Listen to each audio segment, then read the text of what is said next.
일본 엔화 가치가 1년 만에 지금 최저 수준으로 떨어졌어요. 유동성의 힘으로 이렇게 경기 부양을 하다 보니까 일본의 재정 정책이 이게 마냥 계속될 수 있는 건 아니구나. 그런데 지금처럼 이렇게 금리를 계속 올리면 일본은 이 이자 부담이 굉장히 늘어나요.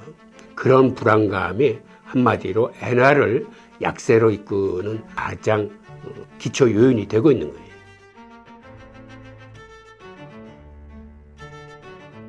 안녕하세요, 홍익희입니다. 오늘의 주제는 일본의 엔저 쇼크 다시 오나라는 테마로 여러분과 함께 하겠습니다. 일본 엔화 가치가 1년 만에 지금 최저 수준으로 떨어졌어요. 지금 벌써 160 가까이 치고 올라가면서 158 내에서 움직이고 있거든요.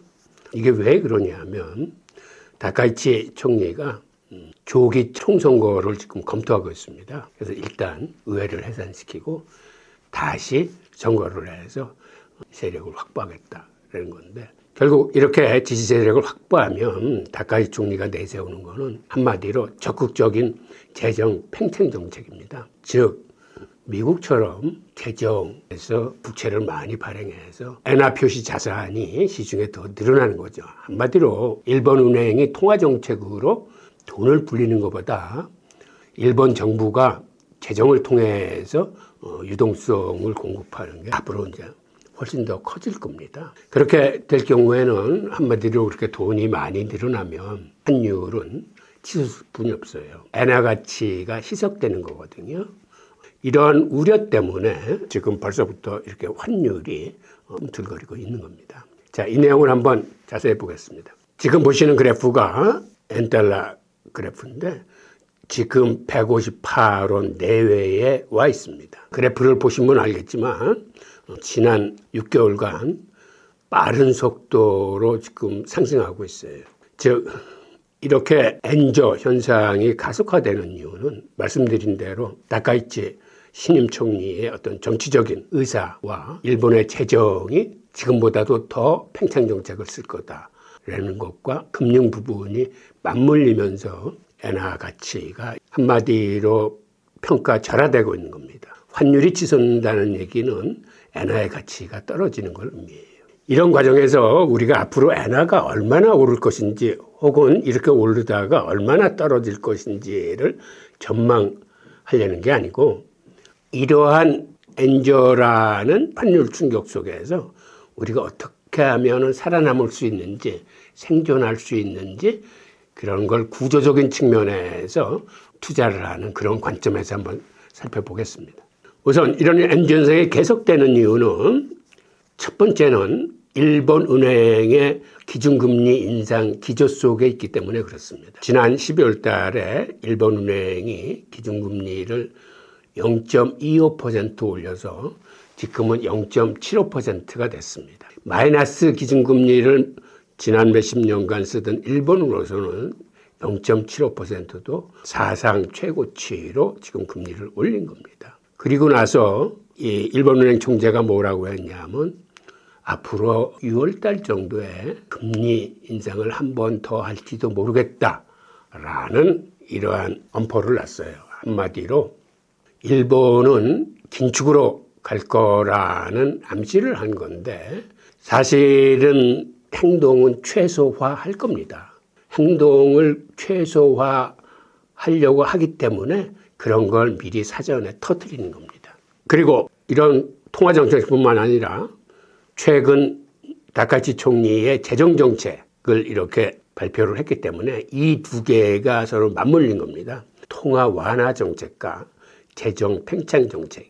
그러니까 시장이 순수하게 통화 측면에서만 바라볼 게 아니라 이제는 정치, 그리고 그 정치로 인한 재정 확대, 그게 몰고 오는 엔화 약세, 이러한 그 연결고리를 우리가 좀 주목해 봐야 되겠습니다. 그래서 오늘 살펴볼 내용은, 오늘의 목차는 먼저 엔저는 왜 반복되는지, 두 번째 일본은행의 금리 선택지는 어느 정도의 범위에 있는지, 세 번째 엔캐리 트레이드는 왜 아직 안 터졌는지, 지난번에 금리 인상하면 엔캐리 트레이드가 발생할 수 있다라고 했는데 지난번에 금리 인상했을 때 다행히 시장이 크게 요동치지 않았어요. 네 번째, 이러한 엔저가 세계 경제에 어떤 영향을 미치는지. 다섯 번째, 그렇다면 투자자들은 이런 엔저 현상에 어떻게 대응해야 하는지 이 순서로 살펴보겠습니다. 자, 엔저는 왜 이렇게 반복될까요? 과거에도 한 160까지 올라가서 많은 사람들이 힘들어한 적이 있는데 지금도 똑같은 이런 패턴이 반복되고 있습니다. 즉, 엔저가 생긴 거는 이건 어떤 경제적인 이벤트나 모멘텀이 있어서가 아니라 지금은 어떤 구조적인 현상입니다. 어떤 구조적인 현상이냐 하면 일본은 세계 최고령화 국가입니다. 그러니까 국가 자체가 굉장히 보수적인 사회로 이렇게 굳어져가는 현상을 보이고 있습니다. 그러다 보니까 어떻게 하든지 경기를 살리려는 일본은행과 일본 정부의 입장에서는 이렇게 초고령화 구조 사회에서 경기를 활성화시키려니까 한마디로 돈의 힘으로 경기에 힘을 불어넣고자 하는 건데, 그래서 일본 정부의 통화 완화 정책은 이제는 거의 고착화되어 있습니다. 잘 아시겠지만 10년물 금리 같은 건 얼마 전까지만 해도 YCC 커브라고 그래서 무한정으로 국채를 사줬습니다. 국채를 무한정으로 사준다는 얘기는 시중의 유동성을 무한정으로 푼다는 얘기인데, 그때는 미국 국채를 거의 제로 포인트에 사줬는데 지금은 그 국채가 올라서 1% 이상의 금리가 붙고 있음에도 예전처럼 무한정으로 사주진 않지만 그렇다고 해서 그거를 완전히 봉쇄하지도 않았습니다. 이런 식으로 기준금리는 올리면서도 통화 완화 정책은 BOJ, 일본은행이 계속 쓰고 있고, 그 다음에 여기에 더해서 일본은 정부 부채가 가장 많은 나라 중에 하나입니다. 사실상 일본이 정부 부채가 가장 높은데 일본보다 조금 더 높은 나라가 있어요.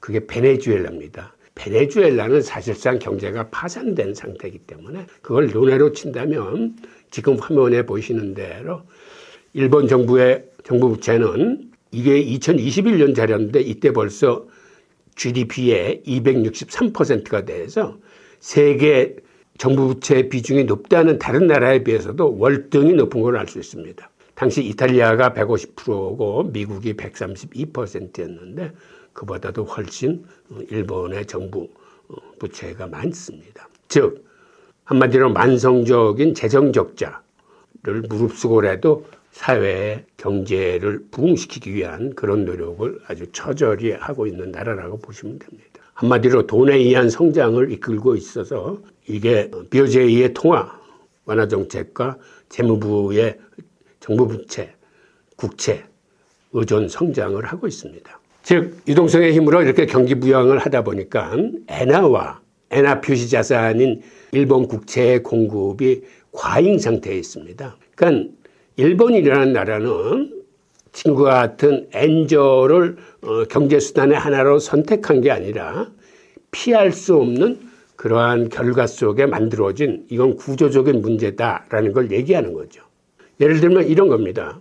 수출을 늘리기 위해서 수출의 가격 경쟁력을 늘리기 위해서 그 국가가 가장 많이 쓰는 게 자국의 통화의 가치를 절하하기 위해서 환율을 의도적으로 올리는 겁니다. 그런데 일본은 그러한 선택적인 상황이 아니고 피치 못하게 할 수 없이 구조적으로 이제는 환율이 이렇게 계속 올라가는 그런 상태에 처했다는 걸로 이해를 하시면 되겠습니다.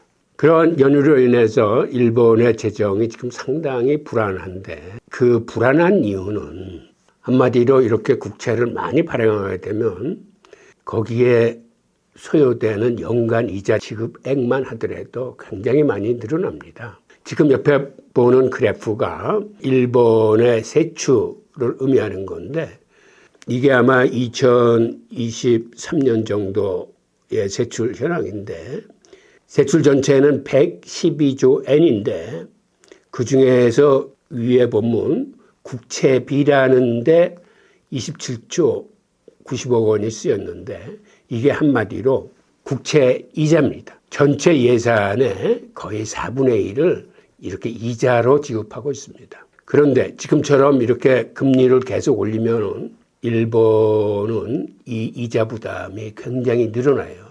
이게 거의 제로금리였을 적에 이자 수준이기 때문에 지금처럼 기준금리가 0.75%가 되고 2년물 금리는 지금 한 2% 이상으로 지금 오르고 있고 그래서 이게 기하급수적으로 늘어나는 그러한 처지에 있습니다. 그러다 보니까 일본으로서는 이렇게 금리를 마냥 인상할 수는 없는 그런 처지에 있어요. 이게 예산의 4분의 1이 이자 지급이지만 이거를 세입 기준으로 보면 즉 일본인들이 내는 세금 기준으로 보면 일본인이 내는 세금의 3분의 1 이상을 이자로만 써야 되는 겁니다.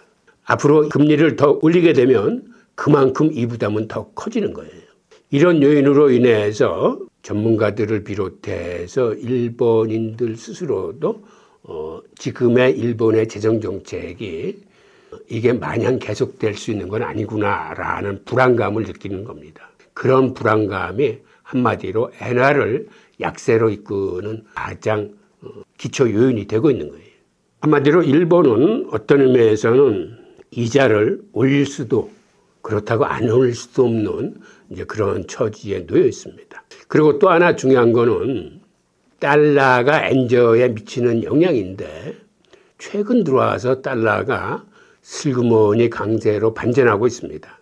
지금 화면에 보시는 그래프가 그걸 잘 나타내주고 있는데 달러가 지난해에는 약세의 흐름을 이렇게 보였었는데 이게 어느 순간인가 강세 현상을 보이는데 지금 보시는 그래프는 이거는 달러 인덱스는 아니고 미국 10년물 국채 금리입니다. 그 나라 통화는 그 나라 시장 금리하고 직결되어 있기 때문에 10년물 시장 금리가 그 나라 달러에 직접적인 영향을 미치는데 금리가 내려온다는 건 달러의 약세를 의미하고 금리가 다시 올라가기 시작한다는 건 달러의 강세를 의미하는데 최근 몇 달 사이에 이렇게 10년물 금리가 내려오다가 다시 올라가는 듯한 이런 모습을 보이면서 한마디로 달러가 지금 강세로 반전한 현상입니다. 즉 달러가 강하다는 얘기는 엔화가 반대로 약해진다는 얘기예요. 이렇게 엔화는 달러에 직접적인 영향을 미치는데 그 관계에는 서로 반비례 관계입니다.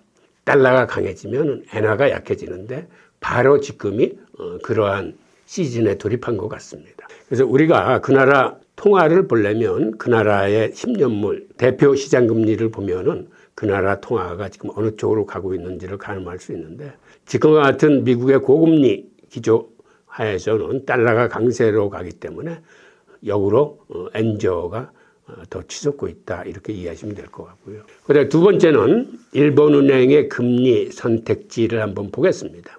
아까도 말씀드렸지만 일본은행은 지금 딜레마 속에 빠져 있습니다. 금리를 올려도 문제고 안 올려도 문제고 금리를 올릴 수도 없고 그렇다고 안 올릴 수도 없는 그런 상황입니다.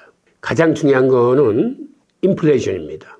일본의 인플레이션이 한 3% 정도에서 지금 왔다 갔다 하는데 다행히 최근에는 3% 정도가 한 2.9%로 살짝 이렇게 고개를 숙였어요. 그런데 만약 앞으로 인플레이션이 3% 이상으로 올라간다면 일본은 긴축을 쓸 수뿐이 없고 긴축이라 한다는 얘기는 기준금리를 올리면서 시중의 돈을 다시 은행으로 끌어들여야 되는 그런 걸 의미하는데 그래서 일본으로서는 지금 가장 중요하게 바라보는 게 이 물가상승률, 인플레이션인데 지금같이 엔저로 치솟으면 어떤 문제가 생기냐 하면 이게 수입 물가가 비싸져 가지고 이건 인플레이션을 다시 올리는 그런 효과를 가져옵니다. 그러니까 일본으로서는 상당히 지금 난감한 처지에 있는 거죠.